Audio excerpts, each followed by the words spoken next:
என் பெயர் ரஞ்சித். இன்று என் வாழ்வில் நான் செய்த மிகப்பெரிய தவறை பற்றி உங்களிடம் பேசப் போகிறேன். சில சமயங்களில் நாம் ஒரு அவசர முடிவை எடுத்த பின்னர் அதற்கான விலையை நமது வாழ்க்கை முழுவதும் செலுத்த வேண்டியிருக்கும். அதுபோல ஒரு காலகட்டத்தில் நானும் ஒரு அவசர முடிவை எடுத்து என் சொந்த குடும்பத்தின் மகிழ்ச்சியையே அழித்து விட்டேன். ஒரு காதல் உறவுகள் அனைத்தையும் எப்படி பிரித்தது என்பதுதான் என் கதை. நான் என் தலையில் கை வைத்து என் விதியை நொந்து கொண்டிருந்தேன். கண்களிலிருந்து கண்ணீர் ஆறாக பெருகியது. எல்லாவற்றையும் விட்டுவிட்டு எங்கேயாவது தொலைதூரம் சென்று விடலாமா என்று என் மனம் துடித்தது. என் வாழ்க்கையில் நுழைந்து என் உறவுகள் அனைத்தையும் என்னிடமிருந்து பிரித்த அந்த பெண்ணின் மீது எனக்கு கடும் கோபம் இருந்தது. ஏன் அவளுக்கு இப்படி ஒரு குணம் இருக்க வேண்டும்? ஏன் என் வாழ்க்கையில் மட்டும் இப்படிப்பட்ட சோகங்கள் நிகழ வேண்டும்? என் வேலை நடந்து கொண்டிருந்த போது திடீரென என் தொலைபேசி அடித்தது. அது என் தங்கையின் எண். ஆனால் மறுமுனையில் பேசியது என் அன்னை. முதலில் நலம் விசாரித்தார். பிறகு, உனக்கு இந்த நேரத்தில் அழைக்க எனக்கு விருப்பம் இல்லை. ஆனால் என்ன செய்வது, உன்னை மிகவும் பார்க்க தோன்றுகிறது என்றார். நான், அம்மா பரவாயில்லை, இப்போது எனக்கு அதிக வேலை இல்லை, உங்களுடன் சிறிது நேரம் பேசலாம் என்றேன். நான் ஒரு சிறிய கிராமத்தில் வசித்து வந்தேன். அங்கு வேலை செய்து என் குடும்பத்தை காப்பாற்ற முடியவில்லை. என் தந்தையின் நிழல் என் தலையில் இல்லை. என் அண்ணன் 5 வருடங்களுக்கு முன்பு இறந்து விட்டான். இந்த 2 இழப்புகளும் என் அன்னையை வயது கடந்த மூதாட்டியாக மாற்றியிருந்தன. என் தங்கை பிரியா. அவளுக்கு இப்பொழுது 20 வயதாகிறது. அவளுக்கு திருமணம் செய்து வைக்க என்னிடம் பணம் இல்லை. அதனால் நான் முதலில் எங்கள் சிறிய வீட்டை கட்ட வேண்டும். எங்கள் வாழ்க்கை எப்படியோ ஓடிக்கொண்டிருந்தது. வீட்டின் நிலைமை மோசமடைந்த போது என் அன்னை தன் இதயத்தில் கல்லை வைத்துக்கொண்டு என் அன்பு மகனான என்னை சம்பாதிப்பதற்காக சற்று தொலைவில் உள்ள நகரத்திற்கு அனுப்பி வைத்தார். என் சம்பாத்தியத்தில் அவர்கள் எங்கள் குடும்பத்தை நிம்மதியாக நடத்தி வந்தனர். நான் ஒவ்வொரு மாதமும் அவர்களுக்கு பணம் அனுப்புவேன். இங்கு நான் சற்று அதிகமாக சம்பாதித்தாலும் ஒரு சிறிய தொகையை சேமித்து வைத்தேன். அந்த நகரத்தில் நான் ஒரு அழகான பெண்ணை சந்தித்தேன். அவள் நான் குடியிருந்த அதே வீட்டின் உரிமையாளரின் மகள். அவள் பெயர் திவ்யா. எங்கள் அறைக்கு நேர் எதிரே அவளது அறை இருந்தது. நான் அறைக்குள் நுழையும் போதோ அல்லது வெளியே செல்லும் போதோ அவள் என்னை கூர்ந்து கவனிப்பாள். ஒரு நாள் அவள் என்னை பார்த்து சிரித்தாள். நானும் அவளை பார்த்து சிரித்தேன். நான் தோற்றத்தில் அழகாக இருந்தேன். மக்கள் ஒருவரின் வேலையை விட அவரின் தோற்றத்தில் அதிக ஈர்க்கப்படுகிறார்கள். நான் எப்பொழுதும் சுத்தமான உடைகளை அணிந்து ஸ்மார்ட்டாக இருப்பேன். சம்பளம் வந்ததும் முதலில் என் தேவைக்கான பொருட்களை வாங்குவேன். தேவையான பணத்தை வீட்டிற்கு அனுப்புவேன். மீதியை சேமித்துக் கொள்வேன். நாங்கள் இருவரும் நீண்ட நாட்களாக ஒருவரை ஒருவர் பார்த்து கொண்டிருந்தோம். ஒரு நாள் திவ்யா என் அறைக்கு வந்தாள். அன்று அவளது பெற்றோர் வீட்டில் இல்லை. நான் பயந்து விட்டேன். ஒருவேளை அவள் வாடகை கேட்க வந்திருக்கின்றாளோ என்று நினைத்தேன். நீங்கள் மிகவும் கவலையாக இருப்பது போல் தோன்றுகிறது என்றாள். நான் அவளை பார்த்து குழப்பமடைந்தேன். ஏன் அவள் என் அறைக்கு வந்தாள் என்று. அவள், உங்களை பார்த்தால் எனக்கு மிகவும் பிடித்து விட்டது என்று சொன்னார். இதை கேட்டதும் என் உதட்டில் ஒரு புன்னகை தோன்றியது. காதலை சொல்வதற்கு தாமதமாகிவிடக்கூடாது என்பதற்காக என் மனதில் இருப்பதை சொல்ல வந்தேன் என்றாள். அவள், நானும் அவளை விரும்புகிறேனா என்று தெரிந்து கொள்ள விரும்புவது போல் இருந்தது. நானும் அவளிடம் என் காதலை வெளிப்படுத்தினேன். நானும் உன்னை தினமும் பார்ப்பேன், நீயும் எனக்கு பிடித்திருக்கிறாய் என்றேன். அவள் மிகவும் மகிழ்ச்சியடைந்தாள். நாங்கள் இருவரும் மெதுவாக பேசத் தொடங்கினோம். மாலை நேரத்தில் நான் தொழிற்சாலையிலிருந்து திரும்பும்போது அவள் வாசலில் எனக்காக காத்திருப்பாள். இப்படி எங்கள் காதல் மலர்ந்தது. நாங்கள் இரவில் போனில் பேசுவோம், மாடியில் சந்திப்போம். இப்படியே நாட்கள் கழிந்தன. இதற்கிடையில் என் அன்னை தினமும் என்னை அழைத்து என் தங்கையை பற்றி பேசுவார். என் மீது அவர்களுக்கு இருந்த அன்பை பார்த்து ரசிப்பேன். ஆனால் திவ்யா என் வாழ்க்கையில் நுழைந்ததிலிருந்து நான் என் தாயையையும் தங்கையையும் குறைவாகவே கவனிக்க தொடங்கினேன். 6 மாதங்களுக்கு ஒரு முறை நான் என் கிராமத்திற்கு செல்வது வழக்கம். ஆனால் இந்த முறை திவ்யா என்னை போக விடவில்லை. நீங்கள் என்னை விட்டு எங்கும் போகாதீர்கள், நீங்கள் போனால் நான் உங்களை எப்படி பார்ப்பேன் என்று கேட்டாள். நான் அவளது பேச்சை கேட்டுக்கொண்டேன். ஆனால் என் தாயும் என் தங்கையும் என் வருகைக்காக அவளுடன் காத்திருந்தனர். நான் அவர்களுக்கு வேலை அதிகமாக இருப்பதாக பொய் சொன்னேன். என் அன்னை, என்ன ஆயிற்று மகனே, ஏன் எங்களுடன் பேசுவதில்லை? பேசினாலும் ஏன் சீக்கிரம் வைக்க வேண்டும் என்று நினைக்கின்றாய் என்று இப்போது புகார் செய்ய தொடங்கினார். நான் என் தாயிடம், அம்மா அப்படி எதுவும் இல்லை, வேலை அதிகம் இருப்பதால் நான் கொஞ்சம் கவலையாக இருக்கிறேன் என்று சொன்னேன். அன்று என் தாய் எனக்கு ஒரு முக்கியமான விஷயத்தை சொல்ல அழைத்திருந்தார். அவருக்கு சில பணம் தேவைப்பட்டது. என் தங்கை பிரியாவுக்கு திருமணம் செய்து வைக்க ஒரு வரன் கிடைத்து விட்டது. மாப்பிள்ளை வீட்டார்கள் மிகவும் பணக்காரர்கள். அதற்காக என் தாய் என்னிடம் பணம் கேட்டுக்கொண்டே இருந்தார். ஆனால் நான் பணம் கொடுக்க தயாராக இல்லை. அம்மா, பணம் என்னிடம் இப்பொழுது இல்லை. அவர்கள் அதிக வரதட்சணை எதிர்பார்க்கிறார்கள் என்றால் அது நடக்காது. நான் என்ன பணமரமா வைத்திருக்கின்றேன்?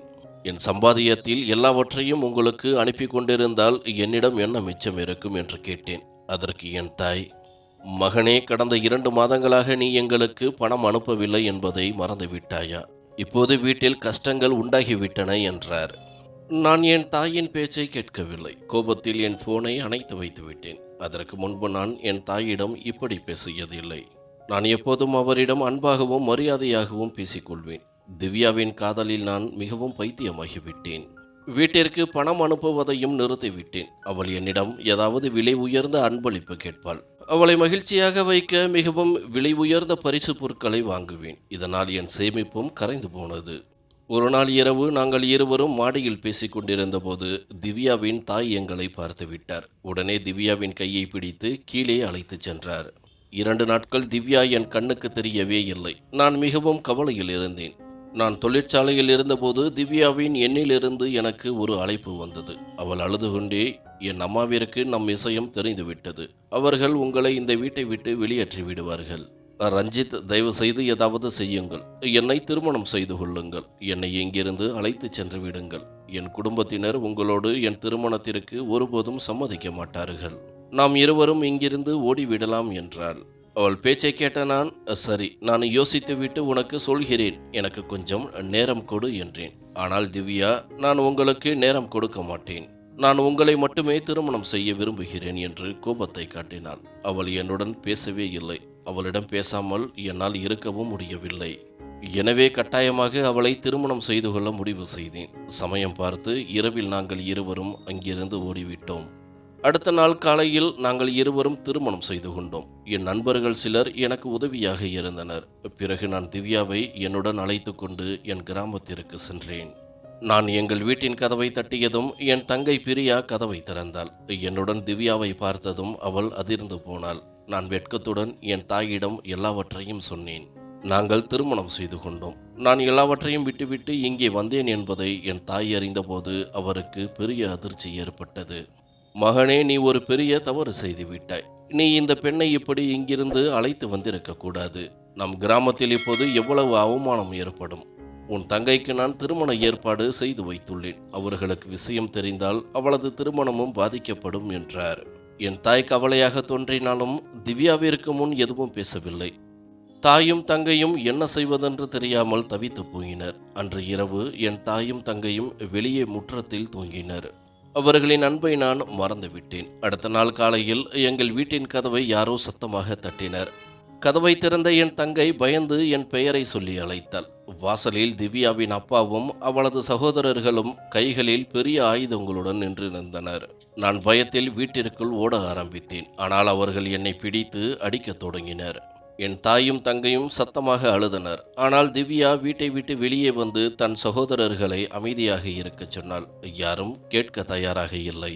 திவ்யாவின் அப்பா, உங்கள் இருவரையும் நாங்கள் இங்கேயே கொன்று விடுவோம். எங்கள் மரியாதையுடன் விளையாட உங்களுக்கு எப்படி தைரியம் வந்தது என்றார்.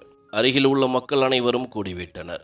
என் உயிருக்கு ஆபத்து இருந்தது. ஆனால் என்னை யாரும் காப்பாற்ற வரவில்லை. அந்த நேரத்தில் எங்கள் கிராமத்தில் பெரிய பணக்காரரான ராகேஷ் வந்தார்.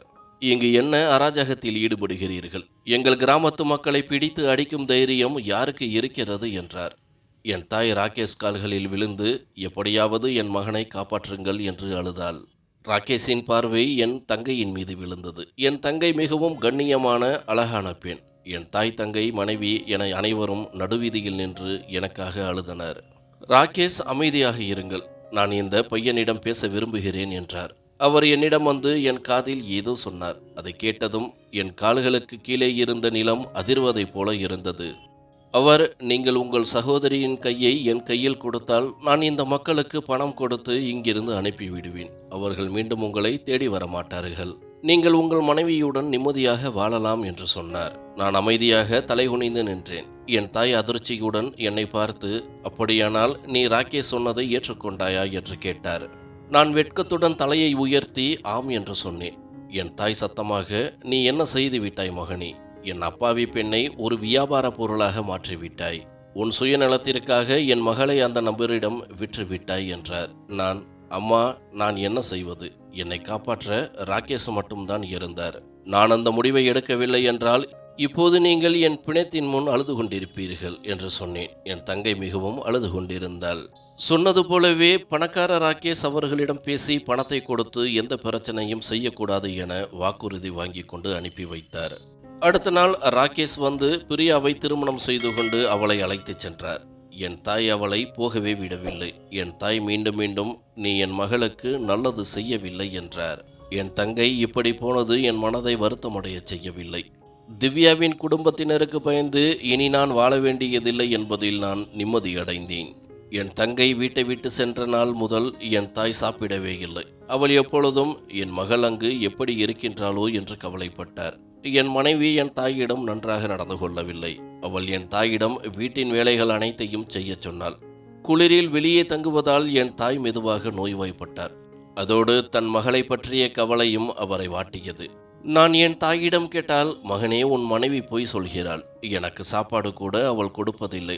நான் பசியுடன் தாகத்துடனும் இருக்கிறேன் என்றாள். இதை கேட்ட திவ்யா கோபமடைந்தாள். உங்களுக்கு வீட்டில் நிம்மதி போய்விட்டது என்றால் நாங்கள் இங்கிருந்து சென்று விடுகிறோம் என்றாள். நான் என் தாயிடம், அம்மா, நீங்கள் திவ்யாவிடம் இப்படிப்பட்ட வார்த்தைகளை பயன்படுத்தக்கூடாது என்றேன். என் தாய் என் பேச்சை அமைதியாக கேட்டுக்கொண்டிருந்தார். சில நேரங்களில் என் தாயின் பேச்சுக்கள் என்னை காயப்படுத்தும். என் தாய் நாளுக்கு நாள் உடல்நிலை சரியில்லாமல் இருந்தார். அவருக்கு அடிக்கடி காய்ச்சல், இருமல் வரும். அவரது இருமல் காரணமாக திவ்யாவுக்கு இரவு முழுவதும் தூக்கம் வராது. நான் என் தாயின் சிகிச்சைக்காக நிறைய பணம் செலவு செய்ய வேண்டியிருந்தது. உண்மையை சொல்ல வேண்டுமானால் நானும் என் தாயால் எரிச்சல் அடைந்தேன். பெற்றோர்கள் தங்கள் குழந்தைக்காக எந்த பிரச்சனையையும் எதிர்த்து போராடுவார்கள். ஆனால் பெற்றோர் ஏதாவது சிக்கலில் இருக்கும்போது குழந்தைகள் அவர்களுக்கு துணையாக இருக்க மாட்டார்கள். நான் என் மனைவியின் பேச்சை கேட்டுக்கொண்டு என் தாயின் கஷ்டத்தை உணரவில்லை. ஒரு நாள் என் தாய் மிகவும் நோய்வாய்ப்பட்டார். அவர் என்னிடம் மீண்டும் மீண்டும், மகனே, எனக்கு மருந்து வாங்கி வா, என்னிடம் இனி உயிர் இல்லை என்று தோன்றுகிறது என்றார். ஆனால் என் தாயை நான் மருத்துவரிடம் அழைத்துச் செல்லவில்லை. அவருக்கு கொஞ்சம் பணம் கொடுத்து, நீங்கள் போய் மருந்து வாங்கி கொண்டு வாருங்கள் என்றேன். என் தாய் பணத்தை பிரித்து பார்த்ததும், மகனே, இது வெறும் 50 ரூபாய். 50 ரூபாய்க்கு என் மருந்து வராது என்றார். அப்போது திவ்யா, நீங்கள் ஒரு விசித்திரமான தாய். உங்கள் மகன் உங்களுக்கு நிறைய பணம் அனுப்பிய போது நீங்கள் உங்கள் கெட்ட காலத்திற்காக பணத்தை சேமித்து வைக்கவில்லை. நீங்கள் இனிமேல் வாழ்ந்து என்ன செய்ய போகிறீர்கள் என்றாள். இந்த வார்த்தைகள் என் தாயின் இதயத்தில் ஒரு பெரிய அதிர்ச்சியை ஏற்படுத்தியது. அவர் கண்களில் கண்ணீர் இருந்தது. இந்த வார்த்தைகள் எனக்கு மிகவும் மோசமாக இருந்தன. நான் திவ்யாவை முறைத்து பார்த்தபோது அவள் அமைதியாகிவிட்டாள். என் தாய் அமைதியாக படுக்கையிலிருந்து எழுந்து மருந்து வாங்குவதற்காக வீட்டை விட்டு வெளியேறினார். அந்த நாள் அவர் மருந்து வாங்குவதற்காக வெளியேறினார். ஆனால் அவர் மீண்டும் வீட்டிற்கு வரவில்லை. அவர் இறந்து விட்டார் என்ற செய்திதான் வந்தது. கிராம மக்கள் சிலர் அவரது பிணத்தை வீட்டிற்கு கொண்டு வந்தனர். உங்கள் தாய் ரயிலில் அடிபட்டு இறந்து விட்டார். அங்கு இருந்த மக்கள், இந்த பெண்ணின் கவனம் எங்கே இருந்தது என்று தெரியவில்லை. அவர் நடந்து கொண்டே இருந்தார். தான் ரயில்வே தண்டவாளத்தில் நடக்கிறோம் என்பது அவருக்கு தெரியவில்லை. பிறகு ஒரு ரயில் வேகமாக வந்து அவர் மீது மோதி இறந்து விட்டார் என்று சொன்னார்கள். இந்த செய்தி என் தங்கைக்கு கிடைத்து விட்டது. அவள் அழுது புலம்பிக் கொண்டு அம்மா அம்மா என்று சொல்லிக்கொண்டே அங்கு வந்தாள். என் தாயின் பிணத்தை என் கண்களுக்கு முன்னால் பார்த்தபோது எனக்கு மிகவும் வெட்கமாகவும் என் தாயின் மரணத்தை பொறுத்து கொள்ள முடியாமலும் இருந்தது. நான் மிகவும் அழுது கொண்டிருந்தேன். என் மனைவியின் கண்களிலும் கண்ணீர் இருந்தது. ஒருவேளை தான் சொன்ன வார்த்தைகள் என் தாய்க்கு இவ்வளவு சீக்கிரம் நடக்கும் என்று அவளுக்கும் தெரிந்திருக்கவில்லை. என் தாயின் இறுதிச் சடங்கு முடிந்தது. என் தங்கை திரும்பி வீட்டிற்குள் வரவில்லை. அவள் அங்கிருந்து நேரடியாக தன் வீட்டிற்கு சென்றாள். இது இனி என் வீடு இல்லை. என் தாய் இந்த உலகத்தை விட்டு சென்று விட்டார். என் வாழ்க்கை முடிந்து விட்டது என்று சொன்னாள். மக்கள் என்னை பற்றி பேசிக்கொண்டனர். இவன் தன் தாயை மிகவும் கொடுமைப்படுத்தினான் என்று. இப்படியே பல நாட்கள் சென்றன. எனக்கு தூக்கமே வரவில்லை. மீண்டும் மீண்டும் என் தாயின் நினைவு வந்தது. ஒரு நாள் இரவு நான் தூக்கத்தில் ஒரு கனவு கண்டேன். என் தாய் என் முன் அமர்ந்து அழுது கொண்டிருந்தார். நீ என் மகளுக்கு நல்லது செய்யவில்லை. நான் எப்படியோ இந்த உலகத்தை விட்டு சென்று விட்டேன். ஆனால் நீ செய்ததற்கு என் மகள் இப்பொழுது அனுபவிக்கின்றாள். நீ திருமணம் செய்து வைத்த வீட்டில் அவள் மகிழ்ச்சியாக இல்லை. அவள் உன்னை ஒருபோதும் மன்னிக்க மாட்டாள். நீ என் அப்பாவி மகளின் மகிழ்ச்சியை பறித்து விட்டாய். நீயும் ஒருபோதும் மகிழ்ச்சியாக இருக்க மாட்டாய் என்றார். நான் என் கனவிலிருந்து பயந்து எழுந்து கொண்டேன். என் உடல் முழுவதும் வியர்த்திருந்தது. நான் திவ்யாவின் கையை உதறிவிட்டு, என் கண்களிலிருந்து தொலைந்து போ, உன்னால் என் தாய் இந்த உலகத்தை விட்டு சென்று விட்டார். நானும் உனக்கு ஆதரவாக இருந்தேன் என்றேன். அந்த கணத்திலிருந்து என் தாய் சொன்ன வார்த்தைகளின் அர்த்தம் எனக்கு புரிந்தது. இப்போது நான் பிரியாவை பற்றி கவலைப்படத் தொடங்கினேன். அடுத்த நாள் பிரியாவை பார்க்க அவளது வீட்டிற்கு சென்றேன். அங்கே மாளிகைக்கு வெளியே ராகேஷ் நின்றிருந்தார். எங்கே ஓடி வருகிறாய் என்று கேட்டார். நான் பிரியாவை பார்க்க வந்தேன் என்றேன். அதற்கு அவர், உனக்கு மனநிலை சரியில்லையா? இங்கு உனக்கு எந்த தங்கையும் இல்லை, இங்கிருந்து போ என்றார். நான் அவர் முன் சத்தமாக, ஒரு முறை என் தங்கையை பார்க்க வேண்டும், என்னை அனுமதியுங்கள் என்று கத்தினேன். ஆனால் அவர் தன் ஆட்களை வைத்து என்னை தள்ளிவிட்டார். நான் உன் தங்கையை திருமணம் செய்து கொண்ட அன்றே அவளுக்கு உங்களோடு எந்த தொடர்பும் இருக்காது என்று சொல்லி இருந்தேன் என்றார்.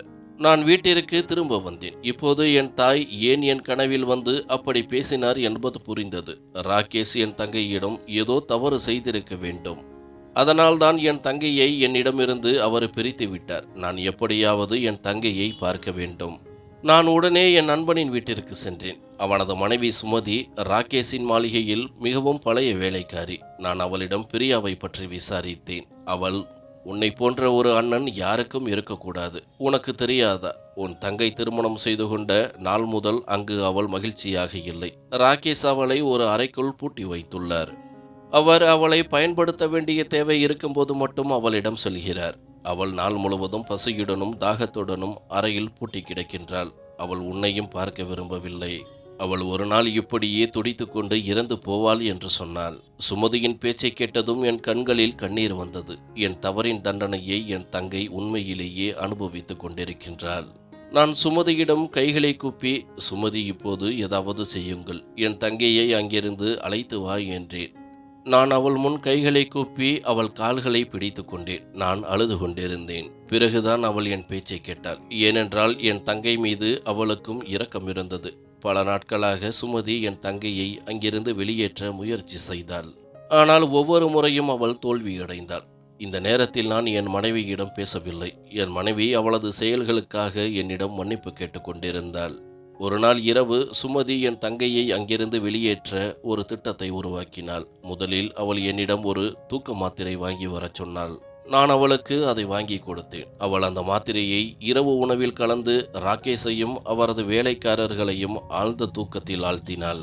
சுமதிக்கு ஒரு நல்ல வாய்ப்பு கிடைத்தது. அவள் பிரியாவை அவளது அறையிலிருந்து அழைத்து வந்து என்னிடம் அழைத்து வந்தாள். நான் அப்போது கிராமத்தின் சந்தை அருகில் நின்று கொண்டிருந்தேன். பிரியா என்னை பார்த்ததும் என் கழுத்தை கட்டிக்கொண்டு அழுது புலம்பினாள். நான் என் தங்கையை அந்த நரகத்திலிருந்து காப்பாற்ற முடிந்தது. சுமதி பிரியாவிடம் எல்லாவற்றையும் சொல்லிவிட்டாள். திவ்யாவும் பிரியாவிடம் மன்னிப்பு கேட்டுக்கொண்டாள். அம்மாவின் மரணம் என்னை வெகுவாக பாதித்து விட்டது. அந்த நரகத்தில் நிறைய வேதனைகளை அனுபவித்து விட்டேன் என்று அழுது கொண்டிருந்தாள். நான் பிரியாவிடம், இனிமேல் நீ அழ தேவையில்லை, நான் உன்னை இங்கிருந்து மிகவும் தொலைவில் அழைத்து செல்கிறேன் என்றேன். இப்படியாக நான் எங்கள் வீட்டை விட்டு பிரியா மற்றும் என் மனைவியுடன் நகரத்திற்கு வந்தேன். இம்முறை நான் அந்த நகரத்திற்கு செல்லவில்லை. மாறாக தொலைவில் இருக்கும் பெரிய நகரத்திற்கு வந்தேன். என் வீட்டை சுமதிக்கு கொடுப்பதாக அவளிடம் உறுதியளித்திருந்தேன். அதனால்தான் அவள் என் தங்கையை ராகேஷின் வீட்டிலிருந்து அழைத்து வந்தாள். நாங்கள் நிம்மதியான வாழ்க்கையை வாழத் தொடங்கினோம். இங்கு வந்த பிறகு நான் ஒரு வாடகை வீட்டை கண்டுபிடித்து ஒரு நல்ல வேலையையும் தேடிக்கொண்டேன். இப்போது என் சம்பளம் குறைவாக இருந்தாலும் என் தங்கையும் மனைவியும் ஒருவருக்கொருவர் மகிழ்ச்சியாக இருக்கின்றார்கள். சில நாட்கள் சென்றன. மீண்டும் என் அதிர்ஷ்டம் மாறியது. திவ்யாவின் அண்ணன் அதே நகரத்தில் வசித்துக் கொண்டிருந்தார். அவருக்கு திவ்யாவின் திருமணம் பற்றி தெரியாது. அவர் திவ்யாவை மிகவும் நேசித்தார். அவர் அந்த நகரத்தில் திவ்யாவை பார்த்ததும் எங்கள் வீட்டிற்கு வந்து எங்களுக்கு பண உதவி செய்தார். அவர் எனக்கு ஒரு நல்ல வேலையையும் வாங்கி கொடுத்தார். எங்கள் வீட்டிற்கு அடிக்கடி வருவதும் போவதுமாக இருந்தார். சில நாட்கள் கழித்து திவ்யாவின் அண்ணன் என் தங்கை பிரியாவை திருமணம் செய்ய வேண்டும் என்று கேட்டார். அவருக்கு இன்னும் திருமணமாகவில்லை. நாங்களும் ஏற்கனவே பிரியாவுக்கு ஏற்பட்ட சோகங்களை பற்றி கூறியிருந்தோம். அதை அவர் பெரிய விஷயமாகவே எடுத்துக்கொள்ளவில்லை. திருமணம் செய்ய வேண்டும் என்று என்னிடமும் என் மனைவியிடமும் கேட்டுக்கொண்டார். நானும் பிரியாவிடம் அவளது விருப்பத்தை கேட்டேன். அவள் அவரை திருமணம் செய்ய சம்மதம் தெரிவித்தாள். இப்படியாக சில நாட்களுக்கு பிறகு என் தங்கைக்கு திவ்யாவின் அண்ணனுடன் திருமணம் நடந்தது. என் தங்கை மகிழ்ச்சியான வாழ்க்கையை அவனுடன் வாழத் தொடங்கினாள். இன்று வரை நானும் எனது மனைவியும் எங்கள் தவறுகளை நினைத்து மிகவும் வருந்துகிறோம். ஆனால் என் தாயின் மரணம் மற்றும் எனக்கு வந்த கனவு என் தவறுகளை எனக்கு புரிய வைத்தன. சரியான நேரத்தில் ஒரு மனிதன் தன் தவறுகளை புரிந்து கொண்டு அதை சரி செய்ய முயற்சி செய்தால் எதுவும் கடினமாக இருக்காது. உங்கள் கை நழுவி போனாலும் உங்கள் தவறுகளை சரி செய்ய உங்களுக்கு வாய்ப்பு இருந்தால் அதை சரி செய்ய முயற்சி செய்யுங்கள். இல்லையென்றால் நீங்கள் உங்கள் வாழ்க்கை முழுவதும் வருந்திக் கொண்டே இருக்கின்றீர்கள்.